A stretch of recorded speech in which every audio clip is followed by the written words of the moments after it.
Assalamualaikum warahmatullahi wabarakatuh. Hai hai halo semuanya. Semoga kabar kalian baik-baik saja hari ini. Hari ini saya Reza Oktoaditya akan membahas tentang mata kuliah dasar-dasar sains dan teknologi pertemuan 5, 6, dan 7. Ya, selamat menyaksikan.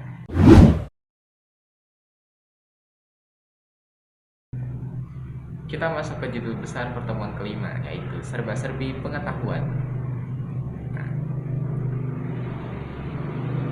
Jadi pengetahuan itu terbagi menjadi 4 macam. Nah, apa saja itu? Yuk kita simak.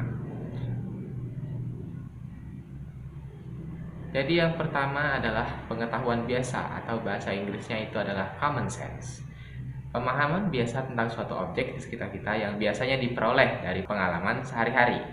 Nah, jadi misalnya nih ya, seperti kita mengetahui bahwa tanaman itu membutuhkan air untuk hidup ya, sama seperti kita manusia membutuhkan makanan dan juga minum untuk hidup. Lalu yang kedua adalah pengetahuan ilmiah, yaitu ilmu yang diperoleh dari hasil observasi, eksperimen, dan klasifikasi. Nah, seperti tadi ya, manusia membutuhkan makanan dan minum, tapi sebenarnya apa sih yang dibutuhkan manusia itu? Seperti contohnya kita ya, sebagai orang Asia, itu kita terbiasa untuk mengkonsumsi nasi. Nah, di dalam nasi itu ada karbohidrat yang kemudian nanti diolah menjadi energi oleh tubuh. Nah, jadi yang kita butuhkan itu adalah zat yang terkandung dalam makanan itu. Nah, itu salah satu contoh pengetahuan ilmiah. Lanjut, ada pengetahuan filsafat, yaitu pengetahuan yang didapat dari hasil pemikiran yang membahas hal yang lebih luas dan mendalam. Seperti contohnya, apa sih maknanya hidup? Apa sih fungsinya manusia itu hidup di dunia ini? Seperti itu misalnya. Lalu yang keempat, ada pengetahuan agama. Pengetahuan agama adalah pengetahuan yang diperoleh dari Tuhan melalui para utusannya dan bersifat wajib mutlak diyakini oleh para pemeluk agama. Nah, pengetahuan agama ini bisa kita dapat melalui seperti dari kalau misalnya Anda beragama Muslim itu dari Al-Quran. Misalnya Anda beragama Kristiani itu biasanya dari Alkitab dan sebagainya. Kita lanjut. Yang kedua yaitu adalah pengetahuan. Apa sih pengetahuan itu? Nah, jadi pengetahuan adalah informasi yang didapat untuk memperoleh pemahaman, pembelajaran, dan pengalaman. Pengetahuan bisa berasal dari pengetahuan ilmiah dan juga pengetahuan dari pengalaman. Pengetahuan adalah hasil tahu menjadi panca indera manusia, misalnya indera penglihatan, pendengaran, penciuman, rasa, dan raba. Jadi ada 2 poin penting nih yang harus kita ambil nih. Itu bisa berasal dari pengetahuan ilmiah dan pengetahuan pengalaman. Jadi pengetahuan itu bukan hanya kita tuh berasal dari observasi atau mungkin menyimak atau mungkin kita penasaran gitu melihat sesuatu dan juga kita mencari tahu yang membalik-balik buku banyak banget, enggak. Tapi juga bisa berasal dari pengalaman. Contohnya saja. Contohnya adalah seperti misalnya kita berpikir nih, kenapa sih oksigen di bumi ini gak habis-habis? Padahal saya udah banyak banget menghirup oksigen gitu selama hidup saya. Nah, ternyata tumbuhan itu berfotosintesis dan menghasilkan oksigen. Itulah mengapa pasokan oksigen di bumi ini gak habis-habis. Nah, itu kita bisa tahu dari pengalaman kita sendiri. Nah, lanjut, ada jenis-jenis pengetahuan. Jadi yang pertama adalah pengetahuan langsung, adalah pengetahuan yang telah dikenal sebelumnya tanpa perlu penafsiran dan pikiran. Contohnya tadi, seperti tadi yaitu manusia membutuhkan makanan dan minum, itu udah pasti tahu lah ya kan. Itu dari sejak bayi aja kita udah dikasih makan dan minum oleh ibu kita gitu, oleh orang tua kita. Lanjut, yang kedua adalah pengetahuan tak langsung, adalah hasil dari proses berpikir dan pengalaman yang telah dilalui. Misalnya seperti kita belajar di kelas atau dimanapun. Nah, itu adalah contoh pengetahuan tak langsung. Kita perlu mempelajarinya, kita perlu berpikir untuk mendapatkan suatu pengetahuan itu. Lalu ada lagi pengetahuan indrawi, yaitu pengetahuan yang diperoleh berdasarkan proses penalaran menggunakan indera-indera pada tubuh kita. Misalnya saja nih ya, kita bisa tahu suatu makanan itu enak mungkin bisa berasal dari baunya mungkin ya, karena menggunakan banyak rempah-rempah yang beragam dan juga proses pengolahan yang sangat-sangat mumpuni dan bagus gitu loh, sehingga makanan itu menjadi enak itu dari baunya bisa kita itu. Tapi belum tentu ya kan, karena kita perlu menggunakan lagi satu indera kita, yaitu indera pengecap, lidah. Kita bisa tahu makanan itu enak apabila kita sudah mencicipinya. Nah, gitu. Itu adalah salah satu pengetahuan indrawi. Lalu ada pengetahuan konseptual, yaitu pengetahuan atau pemikiran yang muncul ketika mengamati suatu objek atau perkara-perkara eksternal. Misalnya saja nih ya, kita merebus air itu tentu akan mendidih dong. Nah, jadi kita bakal tahu kalau misalnya air kita rebus itu akan mendidih. Nah, jadi kita mengamati suatu objek lalu menyimpulkannya. Nah, tapi kan kita belum tahu itu air mendidih itu karena apa. Apakah karena kekuatan gaib kah atau karena apa? Nah, itu makanya ini masih konsep. Lalu ada lagi pengetahuan partikular, adalah pengetahuan yang didapat dari sumber berupa objek, individu, atau realitas tertentu. Nah, seperti tadi ya, kita bisa mengetahui misalnya dari buku atau dari guru mungkin. Jadi pengetahuan itu banyak sekali sumbernya ya. Dan ada juga pengetahuan universal, adalah semua hal yang meliputi keseluruhan yang ada. Misalnya aja agama dan filsafat. Nah, seperti yang tadi filsafat ya. Apa sih fungsinya hidup gitu? Apa sih fungsinya manusia hidup di dunia ini? Nah, gitu. Lalu ada fungsi pengetahuan ya. Ada 3 di sini, sebenarnya ada banyak sih fungsi pengetahuan kalau misalnya kita jabarkan lebih lanjut lagi. Tapi yang paling utama fungsi pengetahuan itu ada 3, yaitu yang pertama adalah menjelaskan suatu fenomena atau kejadian. Misalnya saja nih ya, ada suatu kejadian yaitu tsunami. Itu kita bisa menjelaskan tuh kenapa tsunami itu terjadi. Oh, karena gempa di bawah laut. Nah, gitu misalnya ya.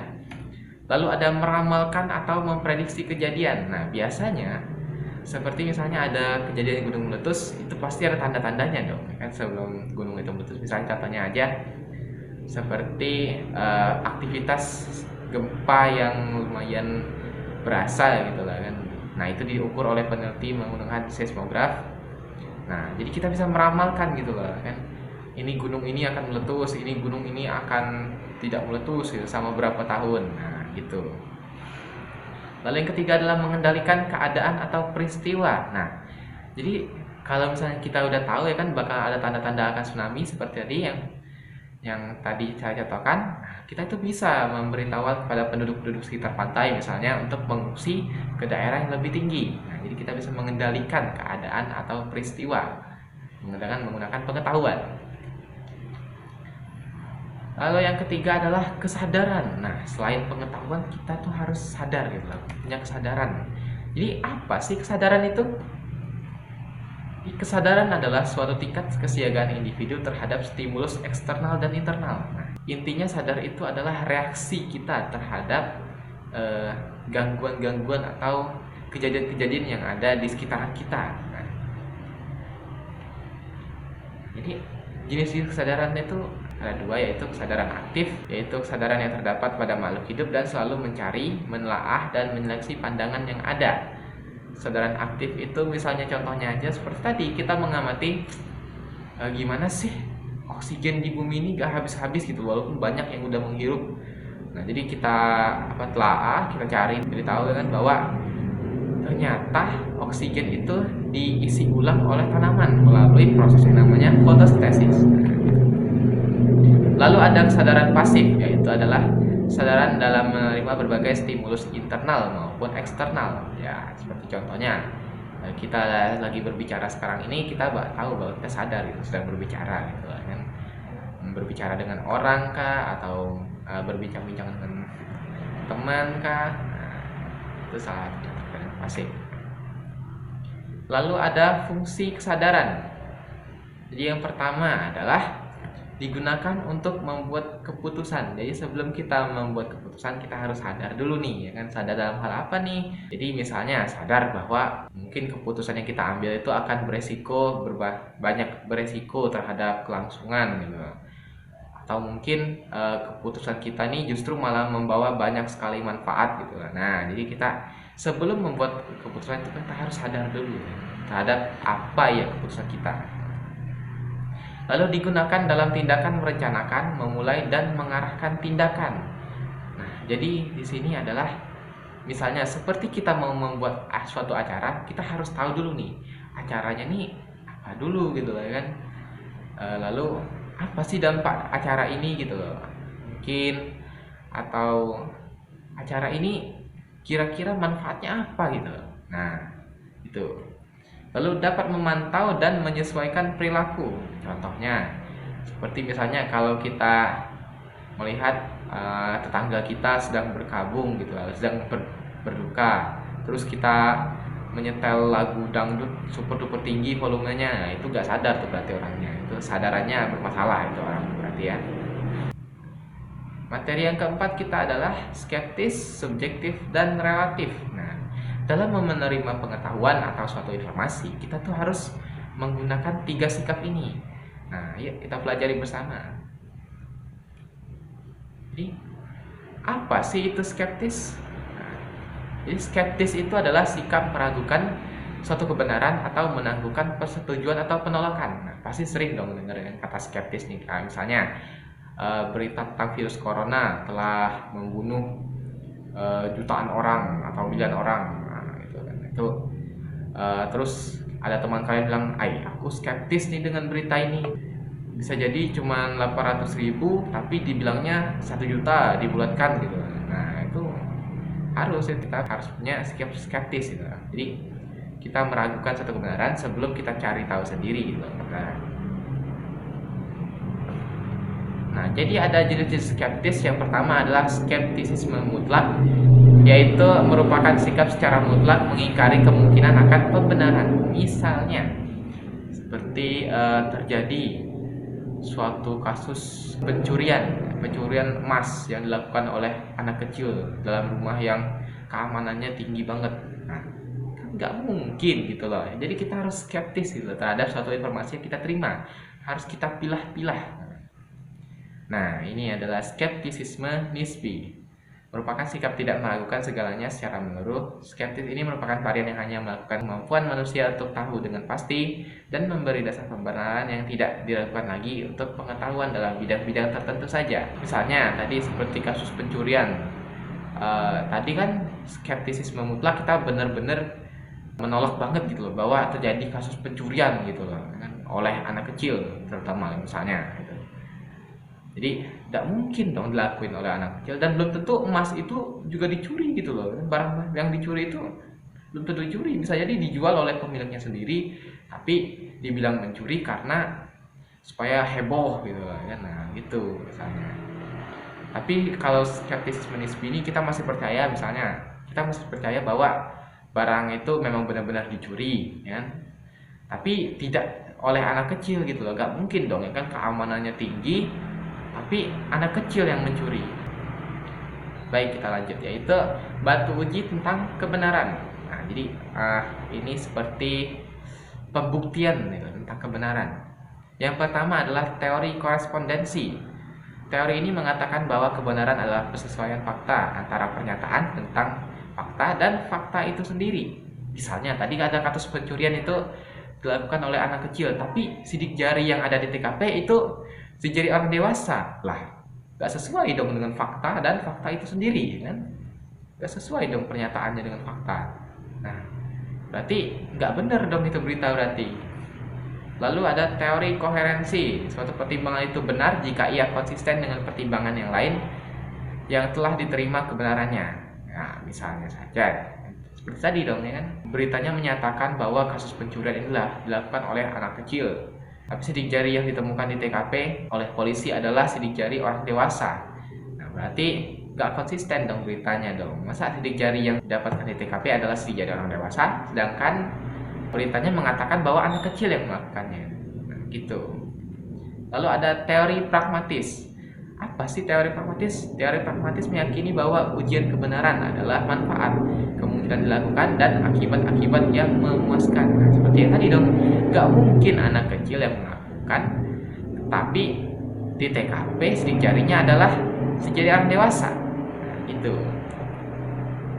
Lalu ada yang kedua adalah sifat subjektif. Nah, apa sih subjektif itu? Subjektif adalah sebuah pemikiran atau pernyataan yang berlandaskan pendapat atau perasaan orang yang mengungkapkan. Jadi subjektif ini memiliki landasan pikiran, yaitu subjektif landasan pemikirannya adalah opini seseorang yang kemudian dijadikan tolak ukur terhadap sebuah peristiwa yang diinformasikan. Misalnya seperti kita mengambil opini dari Pak Nadiem Makarim terhadap pendidikan yang ada di Indonesia. Nah, jadi kita misalnya Pak Nadiem mengatakan bahwa pendidikan di Indonesia ini sudah lumayan berkembang, sudah lumayan maju gitu loh, udah mulai mengarah ke industri 4.0 gitu misalnya. Jadi kita bisa menggunakan opini tersebut menjadikan tolak ukur terhadap berita yang ingin kita sampaikan. Lalu menggunakan kata pendukung, yaitu biasanya, agak, sepertinya, menurut saya. Nah, kalau misalnya kita membuat berita itu kan pasti ada tuh sering tuh. Ya, menurut Presiden Joko Widodo, nah gitu misalnya ya. Lalu ada lagi sudut pandang. Ini sudut pandang subjektif itu lebih kepada pendapat pribadi tentang sebuah peristiwa yang diinformasikan. Jadi seperti tadi ya, kita mencontohkan bahwa pendapat Pak Nadiem Makarim tentang pendidikan di Indonesia ini adalah lumayan berkembang dan mulai mengarah ke industri 4.0 gitu misalnya. Jadi itu adalah pendapat pribadi Pak Nadiem. Lalu dampak yang dihasilkan, subjektif tidak disarankan dalam mengambil keputusan karena cenderung akan terjadi keberpihakan terhadap sesuatu. Misalnya, seperti kalau misalnya ada pemilihan gubernur nih ya, tapi salah satu paslon nih dia mendapatkan seperti dukungan oleh salah seorang CEO terkenal gitu, bos terkenal gitu, bilangnya bahwa saya sudah mengenal dia dari kecil gitu kan, bahwa dia ini orangnya sangat nasionalisme sekali gitu. Nah, itu gak bisa itu kita jadikan keputusan. Belum tentu karena dia nasionalisme tadi politiknya belum tentu bagus gitu loh. Nah, gitu. Nah, lalu ada sikap yang ketiga adalah relatif. Nah, relatif adalah sesuatu yang membutuhkan pembanding atau acuan untuk dapat menentukan nilainya. Jadi, maksudnya relatif di sini adalah bahwa kita tuh nggak boleh menerima sesuatu informasi tanpa tahu ada tolak ukur atau pembandingnya gitu loh, acuannya gitu loh. Kita harus tahu dulu acuannya sebelum tahu nilainya gitu loh. Jadi kesimpulannya adalah pengetahuan berperan penting dalam kehidupan manusia dalam berbagai bidang. Pengetahuan itu selalu menuntut adanya subjek yang mempunyai kesadaran untuk mengetahui tentang sesuatu dan objek sebagai hal yang ingin diketahuinya. Intinya adalah pengetahuan itu berperan penting banget di kehidupan kita. Tanpa pengetahuan, kita nggak bakal mungkin bisa seperti sekarang ini. Kita mungkin masih di zaman batu. Gitu. Ya, kita lanjut. Judul besar kedua yaitu adalah sifat kebenaran ilmiah dan presisi. Nah, jadi yang pertama adalah tentang kebenaran ilmiah. Apa sih kebenaran ilmiah itu? Nah, jadi kebenaran ilmiah itu terdiri dari dua kata, yaitu kebenaran dan ilmiah. Jadi yang pertama adalah kebenaran. Kebenaran adalah keadaan, hal, dan sebagainya yang cocok dengan keadaan yang sesungguhnya. Jadi suatu keadaan yang cocok dengan keadaan sesungguhnya. Sedangkan arti kata ilmiah menurut KBBI adalah bersifat ilmu, dan arti lainnya adalah cara ilmu pengetahuan. Sehingga kebenaran ilmiah tidak dapat dipisahkan dari karakteristik yang bersifat ilmiah atau ilmu pengetahuan tadi. Nah, jadi pengetahuan ilmiah bertitik tolak dari kekaguman terhadap pengalaman biasa atau harian. Misalnya saja, air jika dipanaskan akan mendidih. Kaguman terhadap pengalaman, kebenaran, pengetahuan biasa atau common sense menimbulkan berbagai ketidakpuasan dan bahkan keraguan terhadap kebenaran harian tersebut. Nah, seperti tadi dong, air mendidih itu karena apa gitu loh. Gak mungkin dong karena gaib gitu kan. Karena jin-jin berkumpul kan, jadi airnya memanas sendiri. Enggak dong ya kan. Air mendidih kan karena kita panaskan dengan api biasanya kan. Jadi api itu mengantarkan kalor ke airnya sehingga mengubah suhu airnya dan segala macam. Nah, itu. Jadi atas dasar ketidaktahuan dan ingin tahu. Nah, Lalu gimana sih caranya kita mengubah suatu kebenaran ilmiah menjadi ilmu yang padu? Jadi, kebenaran ilmiah dapat dijadikan ilmu jika memenuhi 4 syarat yang terdiri dari objektif, berarti dia memiliki tujuan. Metodologis, berarti dia ada metode-metode yang dilakukan gitu. Universal, itu berarti bisa dilakukan oleh semua orang. Dan sistematis, berarti logis lah, bisa dibilang ya. Nah, lanjut yaitu cara mendapatkan kebenaran. Mana tuh? Jadi, caranya adalah mendapatkan kebenaran ilmiah adalah dengan melakukan proses penelitian dan penalaran logika ilmiah. Kebenaran ilmiah ini dapat ditemukan dan diuji dengan pendekatan pragmatis, koresponden, dan kohoren seperti tadi.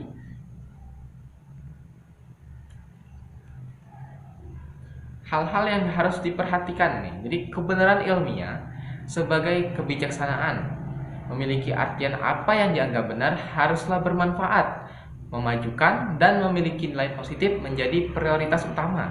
Seperti tadi deh ya, misalnya kita memanaskan air, kita jadi tahu tuh ya kan titik didih air itu di mana, itu titik beku air di mana, nah gitu ya kan. Lalu tanggung jawab moral dalam kebenaran ilmiah, misalnya kita bilang bahwa penyakit pasien, hanya ada dokter yang bilang penyakit pasien bahwa itu tidak parah, tapi aslinya itu parah banget tuh. Kedua ada perawatan khusus. Nah, itu gak boleh, itu harus bertanggung jawab terhadap kebenaran.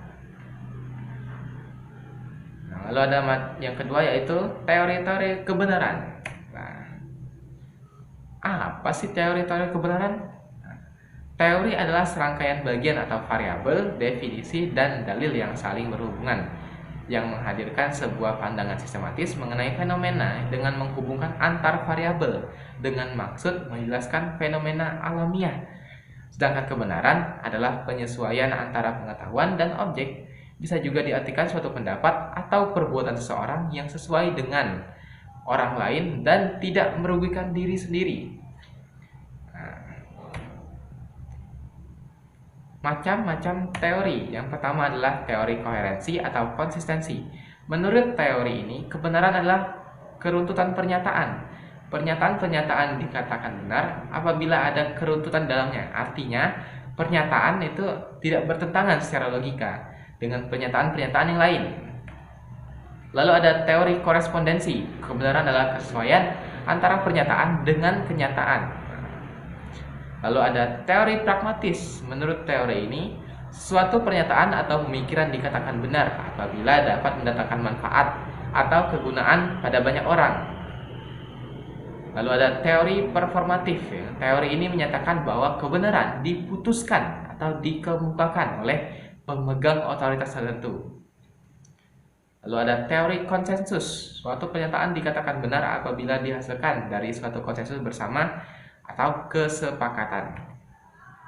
Teori kebenaran sintaksis itu, menurut teori ini, suatu pernyataan dianggap benar bila pernyataan itu mengikuti aturan sintaksis atau gramatika yang baku. Lalu ada teori kebenaran semantis. Menurut teori kebenaran semantik, suatu proposisi memiliki nilai benar ditinjau dari segi arti atau makna. Teori kebenaran non-deskripsi itu adalah suatu pernyataan itu akan mempunyai nilai benar ditentukan tergantung peran dan fungsi pernyataan itu, apakah mempunyai fungsi yang amat praktis dalam kehidupan sehari-hari kita gitu. Lalu ada lagi teori kebenaran logik ya. Jadi menurut teori ini bahwa problema kebenaran hanya merupakan kacauan bahasa saja, dan hal ini akibatnya merupakan suatu pemborosan, karena pada dasarnya apa pernyataan yang hendak dibuktikan kebenarannya memiliki derajat logik yang sama, yang masing-masing saling melengkapi. Agama sebagai teori kebenaran. Jadi agama dengan karakteristiknya sendiri memberikan jawaban atas segala persoalan asasi yang dipertanyakan manusia, baik tentang alam, manusia, maupun tentang Tuhan. Kita masuk ke teori ketiga. Materi ketiga yaitu sifat-sifat kebenaran ilmiah. Nah, jadi yang pertama adalah struktur kebenaran ilmiah yang rasional logis. Struktur kebenaran ilmiah yang rasional logis adalah kebenaran ilmiah selalu dicapai berdasarkan kesimpulan yang logis dan rasional dari proposisi atau premis-premis tertentu. Proposisi ini bisa berupa teori atau hukum ilmiah yang sudah dibuktikan kebenarannya.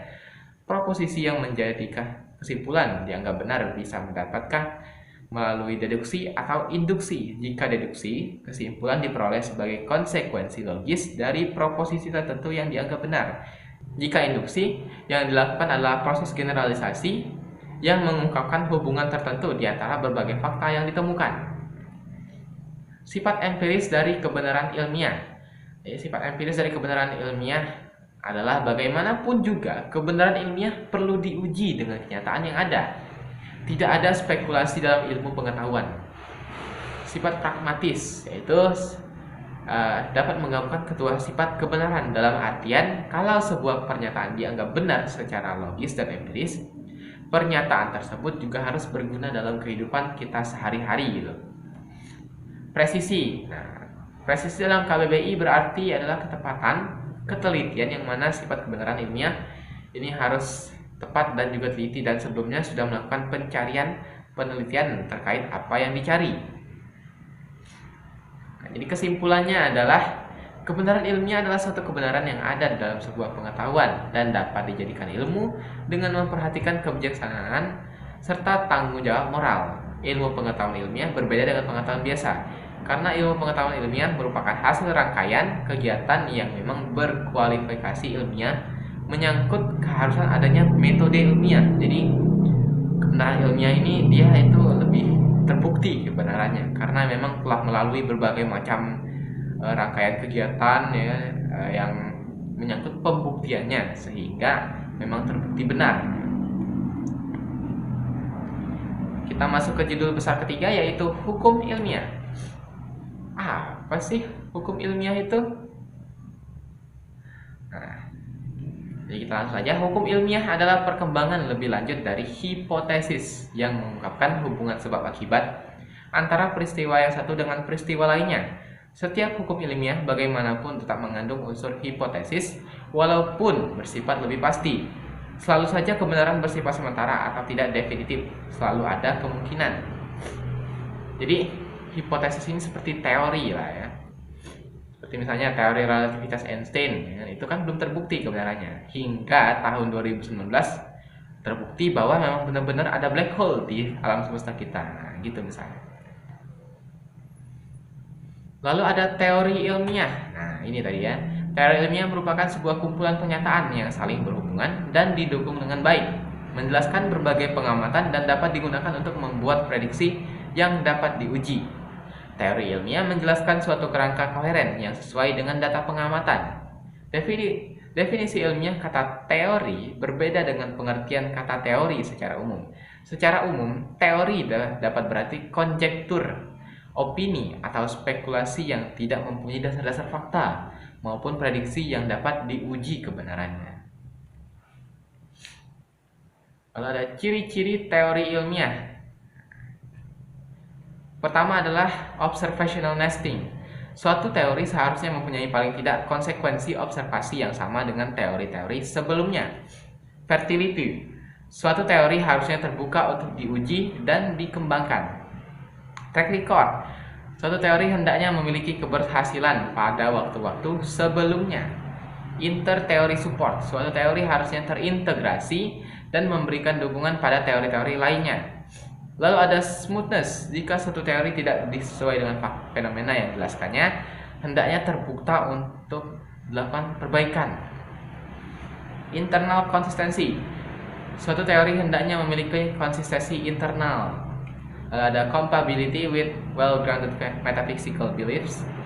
Suatu teori hendaknya konsisten dengan asumsi-asumsi umum atau metafisis tentang dunia atau common sense.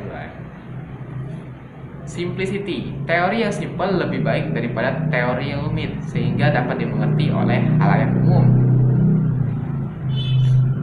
Lalu kita masuk ke terbentuk hukumnya ilmiah.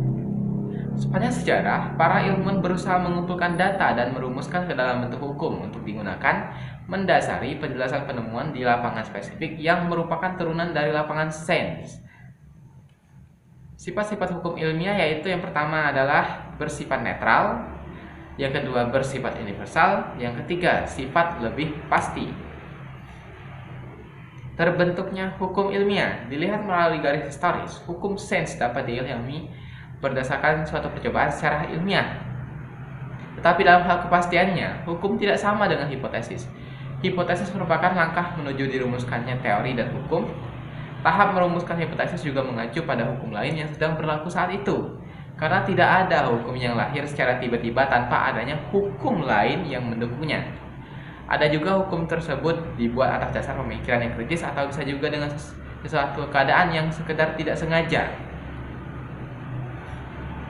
Nah, jadi kita masuk ke bagian kedua, yaitu teori dan hukum sains. Jadi kita pengertiannya dulu nih, kan? Hukum sains merupakan suatu pernyataan di dalam dunia ilmu. Ilmu yang bermula dari suatu hipotesis dan dibuktikan dengan percobaan-percobaan yang menyangkut teori-teori hipotesis dalam dunia ilmu. Teori menempati kedudukan yang penting. Teori memberikan sarana kepada kita untuk bisa merangkum serta memahami masalah yang kita bicarakan secara lebih baik. Teori memberikan penjelasan dengan cara mengorganisasikan dan mensistematisasikan masalah yang dibicarakan. Hukum dengan filsafat hukum, ilmu hukum, hukum normatif, dan hukum positif. Ada yang menyamakan antara filsafat hukum dengan teori hukum. Menurut Imre Lakatos, teori adalah hasil pemikiran yang tidak akan musnah dan hilang begitu saja. Pada dasarnya, merupakan keanekaragaman dalam sebuah penelitian. Teori sini berisi memahkotai sistem, terdiri atas hukum-hukum ilmiah, pernyataan-pernyataan umum yang memuat hubungan antara fakta atau gejala, berfungsi untuk membeberkan eksplanasi, prediksi, dan pemahaman terhadap berbagai fakta atau gejala. Nah, gimana teman-teman? Apakah sudah mengerti dengan penjelasan yang lumayan panjang tadi? Ya, semoga kita selalu diberikan kesehatan dan juga ilmu yang bermanfaat untuk semuanya. Terima kasih telah menonton.